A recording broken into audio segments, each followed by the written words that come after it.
धन धन सतगुरु तेरा ही आसरा। सन 1980 की बात है कि हमारे गांव में जो नाम चर्चा चलती थी वह बंद हो गई। मेरे गांव के सत्संगियों ने आपस में विचार विमर्श किया कि अपने किसी को भंगीदास बनाएं ताकि नाम चर्चा चल सके। उन दिनों में हमारे गांव की साध संगत ट्रैक्टर ट्रॉली भरकर स्पेशल डेरा सच्चा सौदा सरसा में आई। साध संगत ने मजलिस में पूजनीय परमपिता शाह सतनाम सिंह जी महाराज के दर्शन किए। गांव के मोहतबार आदमियों ने परम पिताजी के चरणों में अरदास कर दी कि पिताजी हमारे गांव का भंगीदास बनाओ, और यह भी अर्ज की कि हमारे गांव का भंगीदास हरिचंद था, उसने सेवा छोड़ दी है। पूजनीय परम पिताजी ने वचन किए, तुहाडे कोल होर हरिचंद है नहीं? तो प्रेमियों ने कहा कि हैगा पिताजी। प्रेमी मुझे जबरदस्ती पकड़कर परम पिताजी के पास ले गए और कहने लगे कि यह हरिचंद है, इसको भंगीदास बनाते हैं, पर यह बनता नहीं।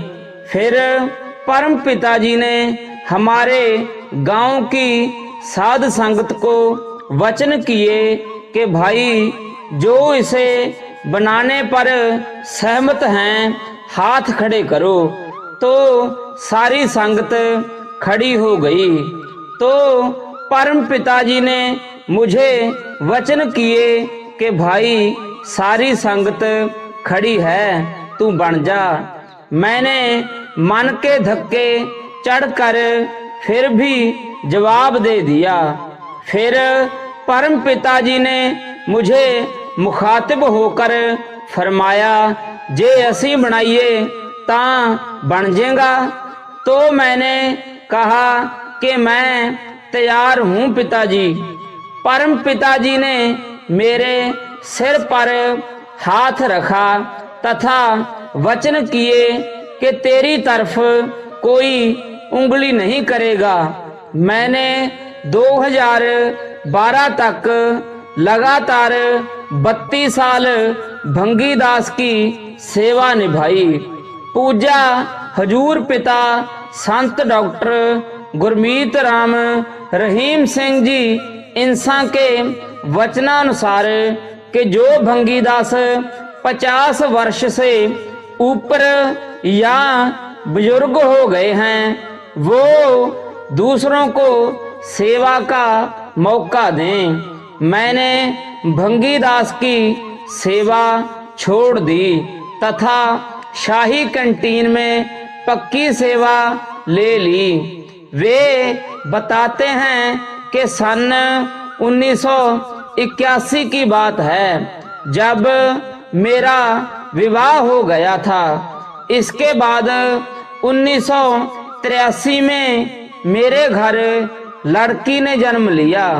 इसके उपरांत सन 1988 तक मेरे घर 4 लड़कों ने जन्म लिया, परंतु उनमें से कोई भी नहीं बचा।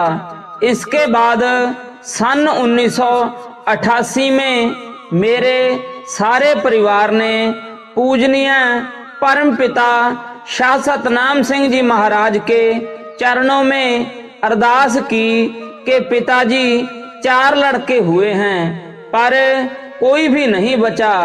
तो पूजनीय परम पिताजी ने सेवादार लक्ष्मण सिंह से 2 किन्नू मंगवाए। उन किन्नुओं पर अपनी दया दृष्टि डालकर एक मेरी झोली में तथा एक मेरी पत्नी की झोली में डाल दिया और वचन फरमाए ਇਹ ਜੋ 4 ਲੜਕੇ ਹੋਏ ਸਨ, ਇਹ ਤਾਂ ਤੈਥੋਂ ਕਰਜ਼ਾ ਲੈਣ ਵਾਲੇ ਤੇ ਤੈਨੂੰ ਦਾਗ ਲਾਉਣ ਵਾਲੇ ਸਨ। ਹੁਣ ਅਸੀਂ ਤੈਨੂੰ ਲੜਕਾ ਦੇਵਾਂਗੇ, ਇਹ ਤੈਨੂੰ ਕਮਾਈ ਕਰਕੇ ਦੇਣ ਵਾਲਾ ਹੋਵੇਗਾ। ਇਸ ਦਾ ਨਾਂ ਜਗਜੀਤ ਰੱਖਦੇ ਹਾਂ। ਇਹ 2 ਦਸੰਬਰ 1992 ਸਵੇਰੇ 8 ਵਜੇ ਹੋਵੇਗਾ। उस समय तू सेवा विच होवेगा।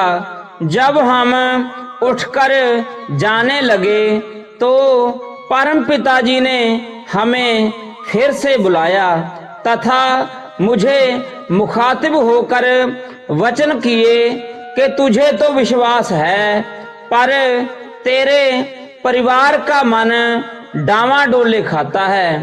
पूजनीय परम पिताजी ने लक्ष्मण सिंह सेवादार से मुझे दात रूप में देने के लिए सीनरी मंगवाई तथा मुझे पूछा कि तेरे पास डायरी है? तो मैंने कहा हाँ जी पिताजी है जी। तो परम पिताजी ने वचन फरमाए कि तू डायरी में लिख 2 दिसंबर 1992 सवेरे 8 बजे। मुझे उक्त वचन डायरी में लिखवाया तथा सीनरी की दात दी, सभी को प्रसाद दिया। उसके बाद मैं तो सेवा में ही रहता था, परंतु घर में काम ना करने की वजह से मेरे भाई मुझसे नाराज रहने लगे। उन्होंने मुझे अलग कर दिया, परंतु मालिक सतगुरु की हमेशा ही मुझ पर रहमत रही। मुझे कभी भी किसी चीज की कमी नहीं आई। 2 दिसंबर 1992 का दिन भी आ गया। मैं उस दिन ब्लॉक के गांव में दरबार की सेवा का संदेश देने के लिए गया हुआ था। उस दिन मेरे भाई के घर सुबह 8 बजे लड़का हुआ। उस समय मेरा भाई मुझसे नाराज था, परंतु जब लड़का हुआ तो उस समय मेरे भाई को मालिक सतगुरु ने ख्याल दिया तथा उसी दिन उसी समय पर उसने वह लड़का मेरी पत्नी की झोली में डाल दिया तथा कहा कि यह तेरा है। उस समय उन्होंने लड्डू बांटे तथा खुशी मनाई और यह कहा कि हमारे पास तो लड़का पहले ही है, पर यह तुम्हारा ही है। इस तरह मालिक सतगुरु के वचन पूरे हुए तथा भाई भी बोलने लग गया, अर्थात नाराजगी दूर हो गई।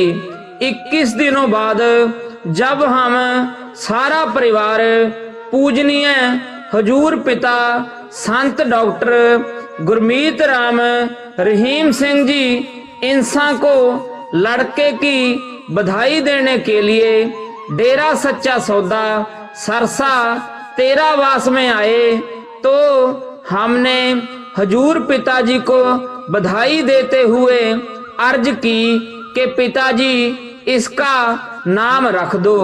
तो पिताजी मुस्कुराए तथा वचन फरमाया, इसका नाम तो पहले ही रख दिया था, जगजीत। फिर हमें अपनी गलती का पछतावा हुआ तथा हमने पिताजी से माफी मांगी। पूजा पिताजी ने फरमाया, तुहानू भाई डायरी विच लिखवाया सी, तुसी भूल गए। हजूर पिताजी ने वो ही वचन फरमा दिए जो परम पिता शाह सतनाम सिंह जी महाराज ने 1988 में फरमाए थे। पूजा पिताजी ने हमें अत्यंत खुशियां बख्शी। अब उस लड़के ने मेरा कारोबार संभाल लिया है तथा लायक लड़का है। मुझ पर जो सतगुरु ने परोपकार किए हैं मैं उनका बदला नहीं चुका सकता, बस धन्य धन्य ही कर सकता हूँ। मैं तन मन से डेरा सच्चा सौदा में सेवा करता हूँ तथा मेरी पूजनीय परम पिताजी के स्वरूप पूजा हजूर पिताजी के चरणों में यही अरदास है कि मेरी सेवा करते करते ही ओढ़ने बजाए जी। धन धन सतगुरु तेरा ही आसरा।